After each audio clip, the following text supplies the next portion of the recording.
Are you tired of feeling like you can't escape your own mind after a breakup? Or maybe it's a divorce. Maybe it's a divorce that's eating you up inside, or maybe it's a past relationship that you just haven't been able to let go of. Even though you've moved on in your life, your thoughts definitely have not moved on. And it feels like no matter what you do, whether you're journaling, meditating, going to therapy, distracting yourself, the same thoughts keep looping over and over in your mind. Maybe things like, how could they do this to me? Or what did I do wrong? Or why can't I just stop thinking about them? There must be something wrong with me. These are things that I hear a lot and that I used to have in my own mind as well, as just looping, spiraling thoughts that did not lead me to anywhere helpful. So if you've ever caught yourself in that mental spiral of replaying thoughts over and over that are generally negative and not supportive, then this video is definitely for you. Make sure you stay to the end because I'll be sharing why it's not actually you being dramatic and there's nothing wrong with you that this is happening. We'll go over why your brain is really trying to solve something that your heart hasn't fully understood, and then what you can do about it. So the truth is that you're most likely trying to use logic to process everything. But what's required for you to actually move on involves way, way more than that. So in this video, I'm going to break down step 1 of my 5-step system on how to stop overthinking your breakup and your past so that you can start feeling more positive and peaceful as quickly as possible. It doesn't have to take a long time. If you haven't watched my other video where I give a very high-level overview of what those 5 steps are, make sure that you go and watch that after this one. So in this video, I'm breaking down step 1 into more detail. So this whole kind of video series that I'm doing, I'm calling the Breakup to Love Alchemy series. So my goal is to help you transform your heartbreak, your pain, your struggle into healing and confusion into clarity. So I'm Emmi Fortin. I'm a breakup and relationship coach, and I am your love alchemista for this process. And I'm here to guide you through the alchemy process. So if you're not familiar with what alchemy is, it's this inner transformational process that helps you not just get over someone, but really reclaim your own pieces of yourself that you feel like you may have lost along the way somewhere. So reclaiming your peace, reclaiming your power, and most importantly, reclaiming the love that can reside in your heart. So each of these videos that I'm doing in this series is a journey into one layer of alchemy. And today we are starting with where healing all begins, which is with awareness. So you can't transform without awareness. You can't transform what you can't put a name to. And so step 1 of my 5-step system is all about getting to the root of why you're having these ruminating thoughts, this cycle that just keeps on happening day after day, minute after minute, preventing you from being able to focus at work. It's preventing you from feeling joyful, even when you're doing things that might be fun, like hanging out with friends, going on vacation. Those thoughts are still there with you. Why? Step 1 is that we have to get to the root of those ruminating thoughts. What lies underneath? Why do you have these mental loops that just seem to be on repeat? They are not the actual problem, okay? They're just the surface of the problem. They are a signal. So they're trying to get your attention. If you can think back to maybe when you were a kid, and you were in a car ride with your brother or sister and you were annoying each other, and maybe your brother or sister is just like tapping you on the shoulder, being like, hey, and you're trying to ignore them until finally you're like, what? Or you're like, stop, right? That's kind of like what your thoughts are doing. They're looping all day and you're just like, enough already, right? Or maybe it's not your brother or sister when you were young. Maybe it's your child. Maybe it's your child coming up to you being like, mom. And it's like, what?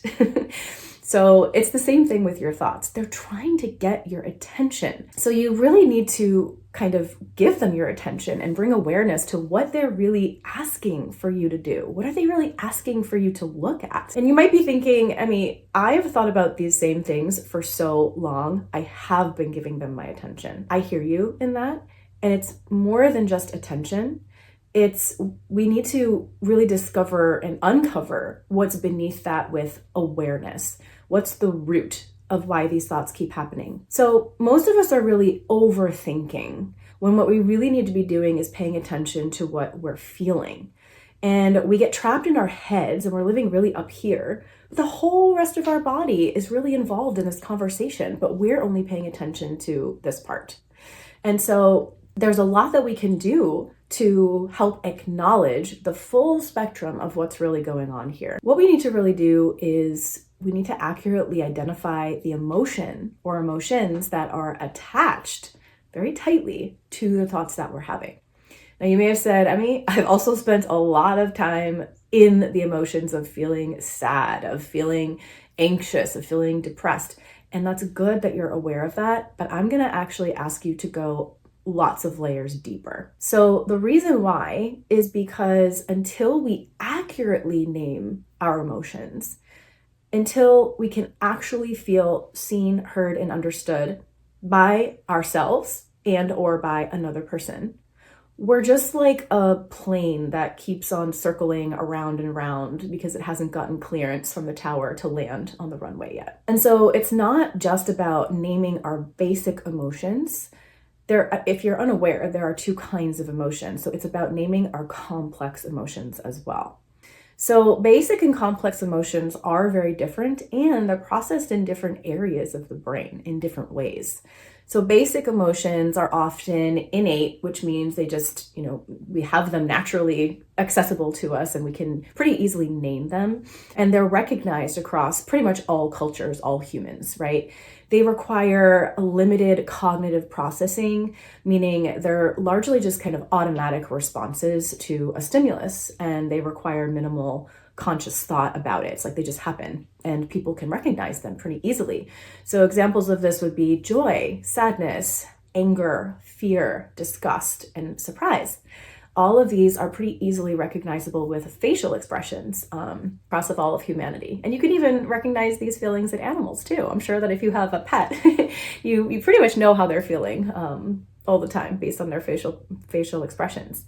So complex emotions are way more elaborate and they involve higher level cognitive processes like self-reflection. They involve self-evaluation and understanding social contexts. And many complex emotions are believed to be a combination or blend cognitive elements and cognitive elements and our emotions. So for example, the complex emotion of frustration is a combination of anger and also the belief that maybe nothing can be done about the situation, which results in feeling frustrated, right? So some other examples of complex emotions can be shame, guilt, pride, jealousy, regret, envy. These are less predictable and they don't have the universally distinct facial or physical reactions. So why is this important? Why are we going into this here? Because if you can't name the complex emotion that's behind your basic emotions accurately, then you're really leaving lots of stones unturned that are going to give you the information, the critical information that you're missing, that will help you get unstuck from your pain and also from your looping thoughts. It will help you get unstuck from the past. It will help you get unstuck from repeating memories in your head over and over. It can even help you move on from nostalgic, pleasant emotions. So not all of these are bad. Maybe it's like, maybe you have the feelings like, I miss the good times. I miss when we were so in love. I miss, whatever, X, Y, and Z. So let me give you an example of what this could look like in real life. As I said, I'm a breakup and relationship coach, so I've spent hundreds of hours working with people around being able to identify and name their emotions. And one woman that I worked with, we'll just call her Katie for anonymity's sake, she came to me and she expressed her surface level emotion, which is a basic emotion of anger, right? She came to me saying, I am so angry at Bill for cheating. Let's call him Bill. It's her husband, right? Her ex-husband. I can't believe he did this to me and our family. So most of us would kind of just stop there and be like, yeah, man, like you have a right to be mad, and just kind of stop at identifying that anger. But that's really just a surface level basic emotion. It's a bodyguard emotion. It's kind of there almost like to protect you. It stands in front of the softer, more vulnerable emotions that you may have actually been carrying around with you for quite some time. In fact, a lot of times it's linked from our childhood experiences.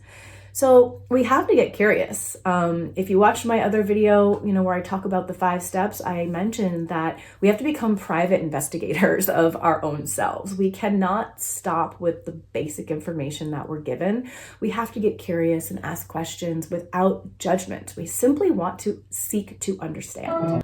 So how do we do that? So I dive in a little bit further, and I'm trying to bring you through this example so that maybe you can lead yourself through it, or, you can always practice talking with a friend, or of course, I always recommend, a professional who knows how to do this with people. But I asked her, okay, so why does this make you angry?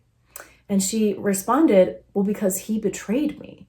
Okay, well, betrayal is actually a different emotion than anger. It's a little bit deeper. So we're starting to peel back the onion just a little bit.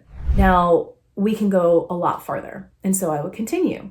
Okay, what about the betrayal hurts you most? And when she responded, she really had to think about it. And usually you do when it's a more complex emotion. She said, I gave everything to this relationship. My time, my energy, my love. I sacrificed a lot for him and for my family. And it still wasn't enough. So that's not anger anymore. Can you see the difference? That's grief. That's feeling unappreciated and undervalued. That's exhaustion. That's just being flat out tired of not having the reciprocity in the relationship and from this whole experience that she really deserves from her contributions. So when we went deeper with this, she actually realized that, this pattern had followed her around in her life through most of her life. She had grown up as the oldest sibling who always had to kind of hold it together, take care of things, maybe be the responsible one, without really getting that reciprocation, without really getting the acknowledgement for her contributions. And this is really common. So that one act of betrayal from her partner, yes, of course, it broke her heart in the moment because that's a breach of trust. It's a breach of an agreement that they had, as a couple. And so it's a both and. In addition to that, it also was reactivating all of the moments in her life and in her past that she'd ever felt unseen, taken for granted, unappreciated, unacknowledged. And so this is why it's hurting so much, and it's why it keeps on looping and she can't let it go. Do you ever notice how sometimes you can be in an experience and have an emotion about it, but it passes, right? And it doesn't linger. That's because it's not resonating with you as being really true, maybe from something in your past. And so it's like, okay, I had the emotion, I had the experience, and now I've been able to let it go. But the things that stick around, the things that you can't let go, there's something deeper there that we need to bring to light, okay? And so this is why we need to also involve our bodies in this conversation, because our bodies will give us lots of clues as to how we're feeling, right? Like I do this exercise when I have a very first call with people who want to work with me, where I ask them to kind of list things out logically regarding their feelings. And then I ask them to tune into how their body feels. And I have them do it in 2 different scenarios. The words have really, really different feelings about them. The first set of words is what they're struggling with. The second set of words is how they would like to be feeling. And when they do this exercise and tune into their body, they notice that there's a really different feeling in their body and even different facial expressions when they hear these words read back to them. And so this is why it's so important to include the body in the conversation. And this is actually step 5 of that 5-step process I was telling you about. So, tune into my other videos when I go into more detail about that. But essentially, your brain is wired for closure, okay? When there's an emotional wound that hasn't fully been processed, Your mind creates what psychologists refer to as an open loop, and your brain desperately wants to close it. So it will keep on returning to the memory, trying to resolve it, trying to figure it out. It will try to make sense of it. It will even reenact, like you will reenact similar scenarios in your life to try to get a different outcome so that you can close that loop. And that's why people find themselves in like the same relationship over and over, but just with different people, right? So if that resonates with you, you are in a pattern, and this could be one of the reasons why. So if we don't get that emotional vocabulary and also the emotional safety to name what's really happening, then that loop stays open. So Brené Brown is a really famous researcher, and she basically surveyed over 7,000 people, and she found that most of them could only identify 3 emotions. 3. That is 3 out of hundreds, maybe thousands of emotions, and those emotions were anger, sadness, and happiness. Those are basic emotions, okay? So imagine trying to heal your heartbreak with only 3 crayons in your box. You're painting your experience in this black, white, and gray when really your heart is feeling in Technicolor. So here's what's even more fascinating is that studies in affect labeling, this is the process of naming and identifying your emotions, shows that when you can correctly name and label an emotion, the activity in the amygdala, which is a part of your brain that kind of sounds the emotional alarm, it decreases. And the activity in your prefrontal cortex, which is kind of your reasoning center, increases. And so what that means is that naming what you feel can literally calm down your nervous system. Naming your emotions accurately is a form of what's called emotional regulation. When we are in stressful situations, like the end of a relationship or fighting with our ex, we're experiencing emotional dysregulation. And we are the ones that can help ourselves become more regulated. You actually have way more control over your state than you think you do. You can create this internal safety, and you can do that through self-awareness. So that's why we're talking about this first step today. So let's look at this through the lens of energy as well. So I always like to include kind of the rational thinking and also the energetic side as well, because they are in a very harmonious marriage. Okay. Basically, the metaphysical side of alchemy, which is, inner transformation, true transformation, okay, is that emotions carry a vibration. Words, thoughts carry a vibration. Everything that is in this world carries an energy or a frequency, especially living things. You and I, we have a vibration. Okay, you might hear people talk about it as like an aura, right? Their light, their energy emanating out of their body. Your thoughts are creating a vibration as well. Your words, what you're speaking to other people. If you're constantly talking about your problems all day, every day, that is creating a vibration in yourself and what you're attracting into your life. A lot of people tell me that they've been in therapy for weeks, months, years, and though it has helped them a little bit, it hasn't helped them make the full progress that they really want to. I think therapy is really, really beneficial to bringing things to awareness. But then what are you doing about it? How are you shifting? How are you changing? When you're talking about the same things that are your problems over and over again, you're just revisiting that vibe every single time. So what we really need to do is we need to allow transmutation to occur, which is kind of a term that's used in alchemy. So when really dense, heavy energy starts to turn into light, clarity, wisdom, you give space to be able to bring it to the surface and release it, almost like disintegrate it into thin air, okay? The thought, for example, that you might have, like, I can't stop thinking about them, right? Meaning maybe your ex or something. That's not just a mental loop that you're having. It's really your soul's way of telling you, trying to get your attention. There's something here that we need to look at. It's acting like a mirror. there's something here that we actually have to love back into wholeness. So, when everyone says like, oh, you got to have self-love, it's kind of like an abstract thing, right?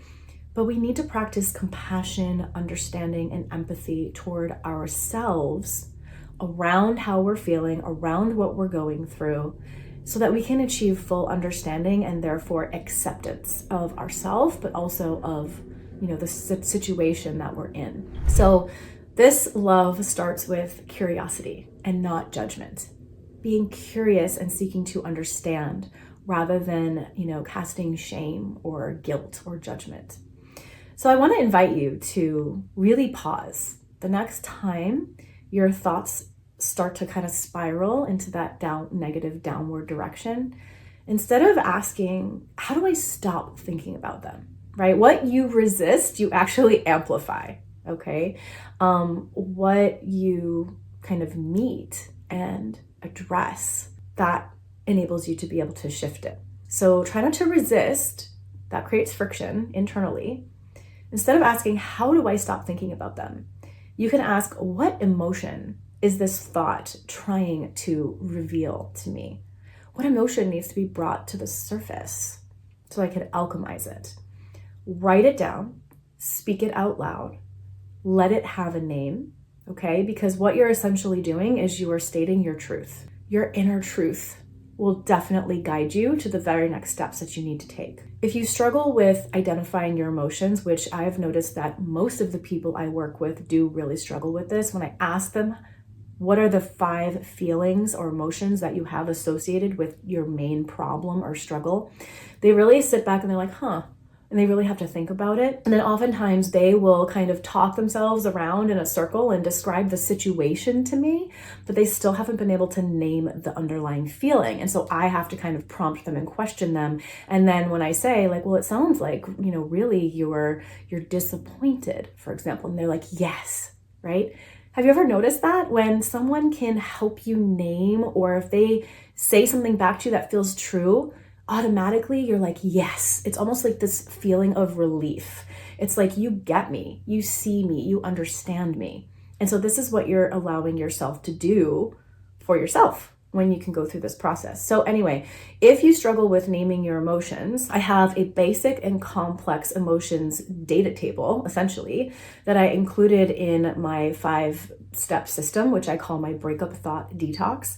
It's actually a PDF bundle. You can get the whole 5-day system. You can get the writing prompts that go with every single step. It also comes with a printable toolkit of self-care action items. There's also this emotional kind of basic and complex emotions chart that I've included because I know people struggle with this step. Okay, so if you want that, I've linked it in the description. It's just support to help walk you through these steps as you're watching these videos. And it's self-guided, so you can go at your own pace and you can really take the time to reflect where is needed. And so it's going to help you really get rid of these ruminating thoughts that are keeping you stuck. And so awareness, right, is the first stage, the first step of this transformation, of this alchemy. And the moment that you can stop being at the mercy of your thoughts and really start being in partnership with them, that is the moment that you're going to feel lighter and you're going to be able to take the next step to move forward, to truly move forward, not just move on. Do you see the difference? So you can begin this practice right now. You can begin it today.